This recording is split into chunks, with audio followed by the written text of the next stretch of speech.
వచ్చిందనే పేరు మీద ఈదుమూడిలో పెద్ద స్తూపం కట్టుకున్నాం, ఎంఆర్పీ సుద్దిముడిని గడ్డని, సంతోషం. ఆ తర్వాత సుప్రీంకోర్టు పుణ్యమా అని, పంజాబ్ పుణ్యమా అని చెప్పని మనకి పార్లమెంట్ న్యాయస్థానంలో సుప్రీంకోర్టులో మనకి వర్గీకరణ అయింది, సంతోషమా? అంటే ఆత్మగౌరవం వచ్చింది, హక్కులు వచ్చినాయి. ఇక రావాల్సిందేంది? రాజ్యాధికారం. మరి ఆ రాజ్యాధికారం గురించి ఎవడన్నా మాట్లాడుతున్నారా ఈ ఆంధ్రప్రదేశ్ లో? రాజ్యాధికారం కావాలని చెప్పని రాజ్యాధికారి నినాదం పెట్టుకోబడి పెద్ద ఉద్యమాన్ని నిర్వహించేది ఈ దేశంలోనే ఒక పెద్ద టాప్ లీడర్ మనం అని చెప్పండి. మనం ఆత్మగౌరవం వచ్చింది, అధికారం గురించి ఎందుకు రాలేదు? రాజ్యాధికారం అనే ప్రశ్న గ్రామాలకు ఎందుకు రావట్లేదు?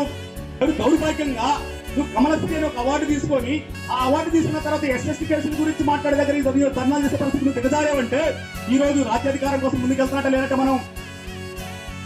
అంటే ఈ రాష్ట్ర ప్రభుత్వానికి ఏ ప్రభుత్వం వచ్చినా ఒక ఒప్పందం జరిగింది. ఏ ప్రభుత్వం వచ్చినా మీరు నా నాయకత్వాన్ని పెంచండి, నేను మీకు ఎదురు రాను, మా దళితులను కలవనివ్వను. ఈ వర్గీకరణ పేరు మీద మానవమాదిగల మధ్య శాశ్వత విఘాతం ఏర్పడింది. ఈ విఘాతం అట్లా కొనసాగుతూ ఉండాలి. ఈ విఘాతం కానీ ముగిసిపోయిందంటే మానవమాదిగలు కలిస్తే మళ్ళీ రాజ్యాధికారం అనే కాంక్ష వస్తుంది.